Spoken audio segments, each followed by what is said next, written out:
Hey YouTube, it's your Geek King Paas, and if you don't know, I am a history major. Something that I really love to do is teach, and this is a word that has been thrown around a lot lately, and I wanted to talk about it and hopefully educate some people on the matter because maybe you think that the word's being thrown around too much, or maybe you feel like you're being misunderstood when you use the word. So I think that this will help both sides. And yeah, we're going to try to get into it. I want it to be known that I'm not going to share my opinions in this video because I'm here to teach, and my opinions are not fact. So let's get into it. First of all, I want to talk about these three things. I've kind of gone over it a little bit, but first of all, I'm here to educate objective facts. I do not share my side, I share the truth. My opinions are not truth. This is a safe space no matter what you learn because we are all here to educate. No matter what you think, this is a video to share the truth and to workshop ideas. I believe that the best way to exchange ideas is respectfully, responsibly, using truth. We do not want to attack each other. There's no way to educate one another or to talk about a matter. I'm a college student majoring in history and secondary education. History and teaching are some passions of my mind. Passions of mine. I did this in my free time. I just finished a couple of assignments and I wanted to do a YouTube video, and I was like, I love comic books, but I really want to do this because this has been talked about so often, and hopefully this will really help some people or a community. I'm a geek. This may bleed into some lessons. It won't bleed into this one, unfortunately. But if we ever talk about like civil rights movement, I might talk into about X-Men or something. Um, comics have a way of parallel of mirroring real life. And so I find them very helpful at times. And I think that in many cases it might be helpful.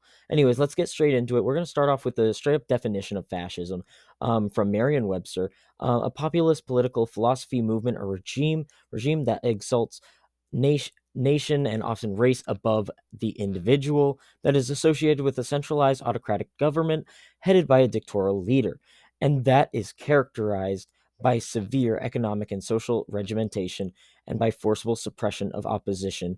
Now, the main things to take from this is the idea of a fascist movement is that they will put others down to lift themselves up, often in very harmful ways. Um, but they won't let it be known that it's very harmful ways. So how do you do that? You keep your crowd uneducated, you keep your crowd in the dark about certain things, you feed false stories to your crowd, false narratives to make it be like you're being hurt here. You are the oppressed, and I'm here to save you. When in all actuality, they are tolerating the oppression. Now, when you hear fascism, often you will think about Nazi Germany. This is the big one that everyone thinks of. So there's no way that you can talk about fascism, I feel like, without talking about Nazi Germany. It's one of the most popular ones. This is why the idea of fascism is so scary to people, because fascism is how events like the Holocaust was tolerated. Um, Germany had this belief that they were pure, they were Aryan race, um, they deserved better. The only thing of that was being true is that they did deserve better. They were in a very poor economic state. A lot of their people were suffering, and unfortunately, Hitler took advantage of that and ran with it and created some awful situations for some innocent people. So let's talk about nationalism real quick, because nationalism is what this often gets confused with: an ideology that elevates one nation or nationality above all others and that places primary emphasis on promotion of its culture and interests as opposed to those of other nations, nationalities, or supranational groups. This is also from Merriam-Webster. Just to stay fair, I tried to stay with the same dictionary source. And I think that if you remember the original definition of fascism, you may be hearing a lot of like similarities mirroring each other. But there is a difference, and so we're going to go over that because nationalism is a big part of American culture, being very proud to be American.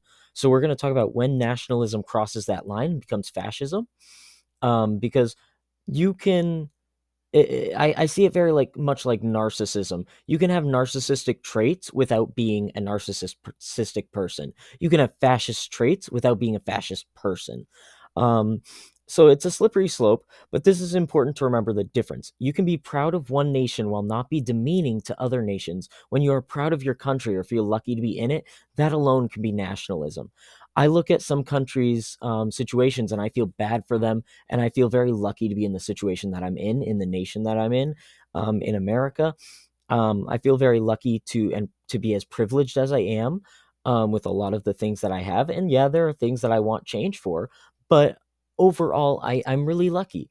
Um, I can be lucky, I can be happy about the nation that I'm in without putting down other places. I can love this place, and I might make a joke or something like, "Ah, I hate British people. Ah, I hate French people," or something small like that, like because I'm a history major and like I'll go into like Revolutionary War stuff or something. I make a lot of jokes like that often, or I'll talk about like French retirement age was something that there were recent riots over and stuff, and it's like they changed the age, I believe, from 62 to 63, and they had riots over it. I was like, man, I wish America had that problem. I wish that's what we were all upset over. That'd be nice if we just wanted to retire 3 years earlier than what the government wants us to. No, no, never. But yeah, so fascism is really a slippery slope, and nationalism is really a slippery slope to fascism.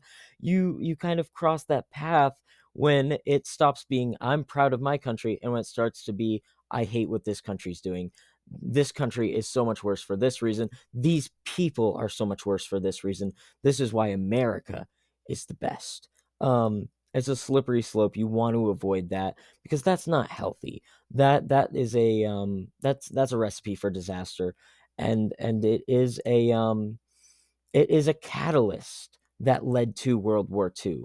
And that's why fascism is so scary, because this hive mind of fascism is how horrific acts against minorities and groups of people get ignored um, because of these fascist ideas. Um, when Hitler rose to power, he didn't just promise Germany, who was in a weak economic state at the time, that he would help. He hyped up the Germanic people. He said, "We are the best. We deserve better. Jewish people are making us suffer. These people are making us suffer. If you're not German, we need you to get out because we're trying to take back our country." Um, these were ideas that really kickstarted World War II, and it didn't start out with concentration camps or anything. It started out with narratives like this, that these were the people that were harming our society. And so that is the fascist idea, where Germany is above the rest and everyone else needs to get out. Like, you're not deserving of this land, you're not deserving of our space. We need to become a better nation, and we can be better without you. And that was what led to everything. And I hope I think I've beaten that into you guys. I'm sure you've heard that a couple times at this point.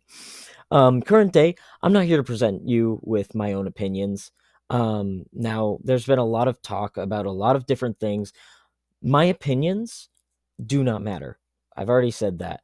But I wanted to make this video because you've probably heard the word fascism being talked about in the political climate that we're in today. It's such a toxic political climate that really needs to change.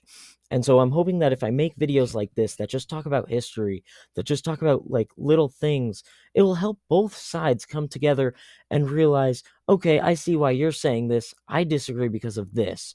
Or it will help someone on the other side say, okay, I see why you don't think that the way that I think, but this is why I think the way that I think. So videos like this, I hope, are really um not attacking anyone. I hope people aren't sending these links like, this is why you should think this. Like, you need to educate yourself. Maybe you do need to educate yourself. And maybe these will help you educate yourself. And maybe this will even persuade you to change or see things differently. But this isn't about attacking anyone. This is about education, and this is about trying to come together as a people. trying to really understand where we're all coming from, and really trying to do what's best for the nation and for everyone, its people, and the individuals who live here. We need to remember everyone's human. Everyone's just trying to do the best that they think is what's best for our country. And so, yeah, hopefully videos like this become more and more constructive. So yeah, I hope you guys have enjoyed this video. I hope this video has been helpful to you guys. And I know it was just a short little thing, but I wanted to test this out because this is something that I really like doing. I hope it brings some level of positivity to this toxic climate that we're in. And I hope everyone stays safe. I hope everyone stays happy and stays educated. You've been with your Geek King Paas, Professor Paas, if you will. And yeah, with that being said, I hope you guys have enjoyed. Good. Bye.